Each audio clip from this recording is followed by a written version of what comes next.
कभी आपका भी पीठ ठोकते थे वो? तो सबका जो जाता है उसी को बोलते हैं कि आप ही लोग हैं अब भविष्य। आपसे भी जो नया लोग मिलता है, नीतीश कुमार जी की आदत है, अब तो आप ही को संभालना है, अब तो आप ही को देखना है, ये भी तो ये तो आदत है।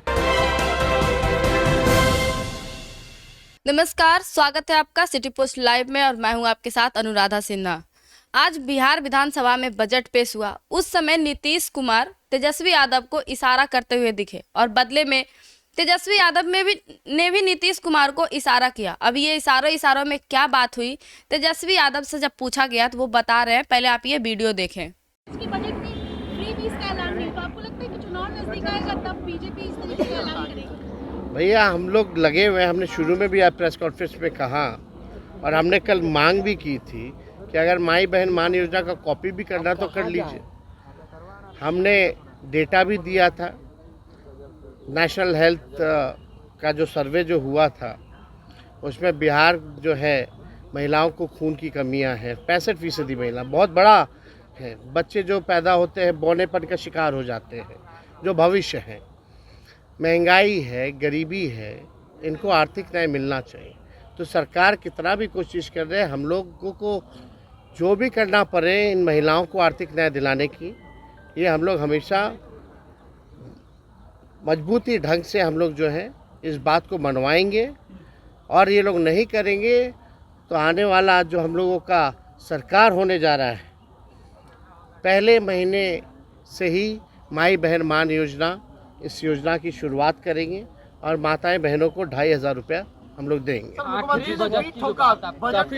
काफी खुश लग रहे थे सम्राट चौधरी का पीठ ठोका।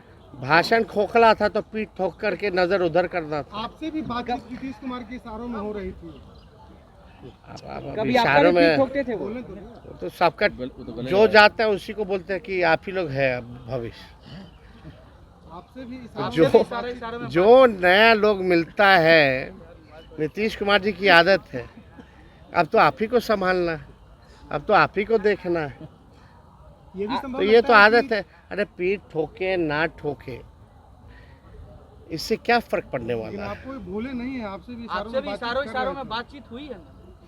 क्या वो तो हर किसी को इशारा करते रहते हैं, कभी मुंह चबा चबा करके कर रहे थे। हम बोले हम पल्स खा रहे, दिखा रहे थे, हमको इशारा कर रहे थे, काय मुंह चबा रहे हो, बड़ा नोटिस कर रहे थे हम पे। फिर हमने देखा है भाई पल्स, खाना खा के आए थे तो लंच करके आए थे तो हम पल्स लिए हुए थे, पल्स खा रहे थे। कोई बगल के एक मंत्री जो है नाक खोद रहे थे तो उनको भी नाक खोद करके दिखा रहे थे, कायला खोद रहे। तो ये तो मुख्यमंत्री जी की आदत है। अब इसमें नहीं, हम कहाँ कौन होते हैं भाई, हमारी हैसियत है।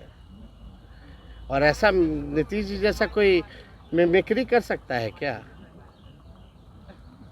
कोई नहीं कर सकता। अच्छा, ये संभव आपको लगता है कि चुनाव के कुछ महीने पहले फ्री बीज की कुछ घोषणा हो जाए जो आज नहीं हुई है? अब भैया आप उन लोगों से पूछिए, हम लोग तो चाहते थे यही सरकार कर दे, नहीं करेगी तो हम लोग करेंगे। तेजस्वी जी, एमएलसी सुनील सिंह मामले में सुप्रीम कोर्ट का फैसला आया, उसके बावजूद जो है सदन में प्रवेश नहीं किया जा रहा है। ये तो तानाशाही है ना भाई।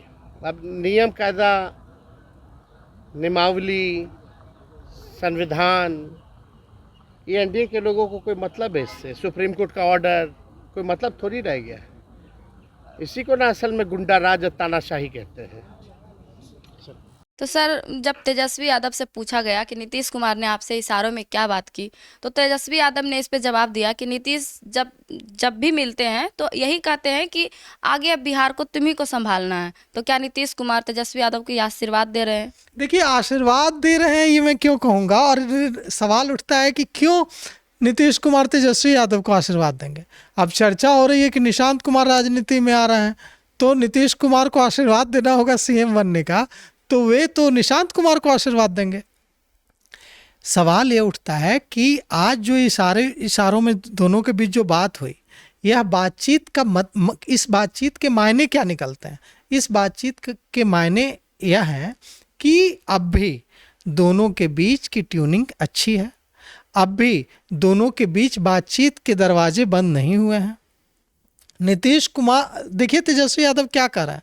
तेजस्वी यादव कह रहे हैं कि वे जिससे मिलते हैं, मुझसे मिलते हैं तो कहते हैं कि सब आपको संभालना है, अब आगे आप ही को संभालना है, मतलब आप ही सीएम होंगे। और किसी और से मिलते हैं तो उससे भी कह देते हैं। तो वो और किसको किसको ये बात कहते हैं? एक तो तेजस्वी यादव को कहते हैं कि आप बिहार के सीएम, आपको संभालना है मतलब आप बिहार के सीएम बनेंगे। तो एक तो तेजस्वी यादव को कहते हैं, लेकिन तेजस्वी यादव कह रहे हैं कि और भी लोगों को ये यह आशीर्वाद देते हैं या कहते हैं। तो और किसको किसको देते हैं या तो खुलासा उन्होंने नहीं किया, लेकिन उन्होंने कई बातें कही। और देखिए, उन्होंने कहा कि जो दूसरे बैठे हुए थे विधायक, उनको भी इशारा कर रहे थे। उन्होंने यह भी कहा, देखिए बात एकदम साफ है कि नीतीश कुमार ने चैनल खुला रखा है। ये जो इशारा है, देखिए राजनीति में कुछ भी बेवजह नहीं होता है। कोई भी संकेत, कोई भी सिग्नल बेवजह नहीं दिया जाता है। अगर यह संकेत दिया जा रहा है कि हम लोगों के बीच, नीतीश कुमार और तेजस्वी यादव के बीच इतना खुशनुमा रिश्ता है, मतलब ये समझा जाए कि नीतीश फिर पलटेंगे क्या? नहीं पलटेंगे नहीं, यह पलटने वाली बात नहीं है। पलटना होता तो ऐसे संकेत भी नहीं देते।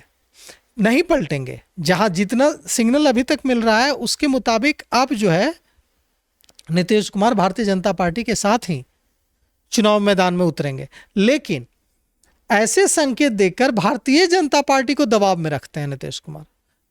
43 विधायक हैं भाई भारतीय जनता पार्टी। एक तरह से तो आरजेडी को सपोर्ट करना हुआ ही। नहीं, आरजेडी को सपोर्ट करना नहीं हुआ अनुराधा जी, यह भारतीय जनता पार्टी को कंट्रोल में रखने की कोशिश है। देखिए नीतीश कुमार के पास विधायकों की संख्या है 43, मात्र 43 विधायकों की पार्टी है जनता दल यूनाइटेड वर्तमान में, और वे मुख्यमंत्री हैं बिहार के, और 5 साल से मुख्यमंत्री हैं।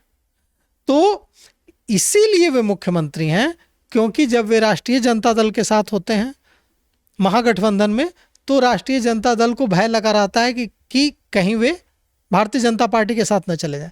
और जब वे भारतीय जनता पार्टी के साथ होते हैं तो भारतीय जनता पार्टी को यह भय लगा रहता है कि कहीं वे राष्ट्रीय जनता दल के साथ न चले जाएं। तो जब भी ऐसी जो इशारों में दोनों के बीच बात होती है ना, तो इससे धड़कनें बढ़ने लगती हैं भारतीय जनता पार्टी के नेताओं की। इसका मतलब एकदम साफ है कि नीतीश कुमार अपने सारे ऑप्शंस खुले रखते हैं। इसका मतलब यह नहीं है कि नीतीश कुमार आरजेडी के साथ चुनाव लड़ेंगे। अब लगभग 7 महीने बचे हैं चुनाव में, आज बजट पेश हो गया और लगभग यह साफ हो गया है अब तक जो सिग्नल मिल रहा है नीतीश कुमार के बॉडी लैंग्वेज से, जनता दल यूनाइटेड के वरिष्ठ नेताओं के बॉडी लैंग्वेज से, कि मन बना लिया गया है कि अब जनता दल यूनाइटेड, भारतीय जनता पार्टी, चिराग पासवान, जीतन राम मांझी, उपेंद्र कुशवाहा सब मिल करके एक साथ चुनाव लड़ने का सबने मन बना लिया है। सीटों का जो बंटवारा है थोड़ा बहुत एडजस्ट करके वे कर लेंगे आपस में बातचीत के जरिए, लेकिन सीएम बने रहें, पूरी ताकत से सीएम बने रहें, सारे अधिकार रहें उनके पास, कोई जो है उनके फैसलों पर उंगली उठाने की हिम्मत ना करे, और भारतीय जनता पार्टी उनकी 125 सीटों की मांग न सही, कम से कम 102 या 101 या 105 सीटों की मांग तो जरूर मान ले। इसके लिए नीतीश कुमार ऐसे इशारे करते रहते हैं, नीतीश कुमार यह संकेत देते रहते हैं कि अगर जरूरत पड़ी तो मेरे पास दूसरे ऑप्शन भी खुले हैं। बीजेपी के मन में शक भी पैदा करते रहते हैं कि हम जा भी सकते हैं। नहीं, डराते हैं, शक नहीं पैदा करते, सीधे सीधे इसको कहते हैं कि डराना। तभी तो 43 विधायकों के साथ वे मुख्यमंत्री हैं, क्योंकि डर लगा रहता है। दूसरा कोई व्यक्ति मुख्यमंत्री होता तो उसको डर लगा रहता कि कब हमको हटा देगी भारतीय जनता पार्टी, कब हमको राष्ट्रीय जनता दल हटा देगा। लेकिन यहाँ तो उल्टा है, यहाँ तो भारतीय जनता पार्टी डरी रहती है। तो इसीलिए डरी रहती है ना, क्योंकि भारतीय जनता पार्टी के पास ये ऑप्शन नहीं है कि लालू प्रसाद यादव के साथ चली जाएगी, लेकिन नीतीश कुमार के पास ये ऑप्शन है कि वो लालू के साथ जा सकते हैं। लालू प्रसाद यादव के पास ये ऑप्शन नहीं है कि वे भारतीय जनता पार्टी के पास जा सकते हैं, लेकिन नीतीश कुमार तो जा सकते हैं। तो यह जो दोनों हाथों में लड्डू वाली बात है, यह तो नीतीश कुमार के साथ ही है, उनके साथ सही बैठती है। बिल्कुल बिल्कुल बिल्कुल।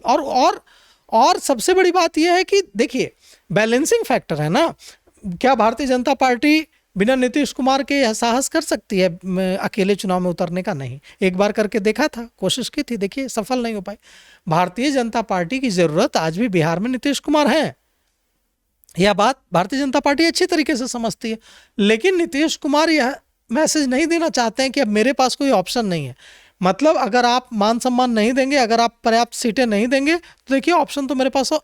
ये सिर्फ संकेत दे रहे हैं। जो अब तक जो समझ में बात आ रही है वो यह कि सारे लोग मिल एनडीए जो है एक साथ जदयू, बीजेपी, चिराग पासवान, जीतन राम मांझी, उपेंद्र कुशवाहा सब मिलकर चुनाव लड़ेंगे इस बार। सर, बजट में तो तेजस्वी यादव ने इसको खोखला बताया है बजट को, और ये भी बोल रहे हैं कि हम नाक रगड़वा देंगे। हाँ, बोल रहे हैं। देखिए तेजस्वी यादव नेता प्रतिपक्ष हैं, उनका काम है अटैक करना सरकार पर, और वो अपना काम बखूबी कर रहे हैं, अटैक कर रहे हैं।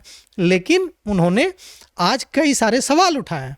वे सवाल यह हैं कि 3 लाख करोड़ का जो बजट पेश किया गया है, ये 3 लाख करोड़ रुपए कहाँ से लाएंगे, पहला सवाल ये किया है। दूसरा कहा है कि कई प्रमुख मांगों को, जो उनकी मांगे थी, उसको जगह नहीं दी गई है, उन मांगों को पूरा नहीं किया गया। और कहा है कि देखिए हमारी जो मांग है कि महिलाओं के खाते में माई बहन योजना जैसा जिस योजना की वे बात कर रहे हैं, एक मुश्त राशि हर महीने जानी चाहिए। अगर ये नहीं करेंगे तो हम करेंगे। और देखिए नेता प्रतिपक्ष से तो यही उम्मीद की जाती है कि बजट के बाद वो बजट को खोखला बताएंगे, बजट की आलोचना करेंगे, और तेजस्वी यादव भी वही कर रहे हैं। इसमें कुछ नया नहीं है।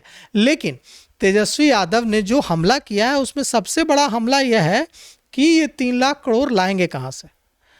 लेकिन अब तो भारतीय जनता पार्टी के नेता कहेंगे ना कि इसकी चिंता तो आप मत कीजिए कि हम कहाँ से लाएंगे। हमने कहा है कि हम लाएंगे, हम केंद्र सरकार से लाएंगे, केंद्र सरकार देगी, नरेंद्र मोदी सरकार देगी, या हम निवेश लाएंगे, हम जहां से भी लाएंगे। सरकार की तरफ से तो बिहार के लिए दरवाजे खोल ही दिए। बिल्कुल बिल्कुल। बजट में देखिए किस तरह से निर्मला सीतारमन ने खजाना खोल दिया बिहार के लिए।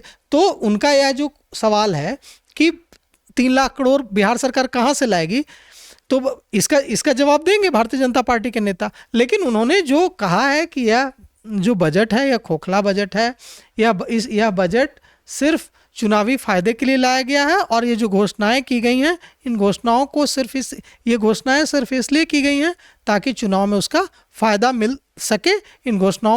ये जो घोषणाएं की गई हैं इन्हें पूरा किया जाएगा ऐसा मेरा भरोसा नहीं है, यह तेजस्वी यादव कह रहा है। लेकिन भारतीय जनता पार्टी और जदयू के नेता तो कहेंगे ना कि हाँ, जो बजट में हमने जो वादे किए हैं वो हम पूरा करेंगे, और ये तेजस्वी यादव इसकी चिंता न करें कि हम कहाँ से पैसे लाएंगे। आज बिहार विधानसभा में बजट पेश हुआ 3,17,000 करोड़ रुपए की। इसमें महिला और किसानों के लिए अधिक ध्यान रखा गया। तब ये देखना है कि ये चुनाव पे ये बजट कितना असर करता है, इससे एनडीए को कितना फ़ायदा होता है, जेडीयू को कितना फ़ायदा होता है, या एनडीए सरकार को कितना फ़ायदा होता है।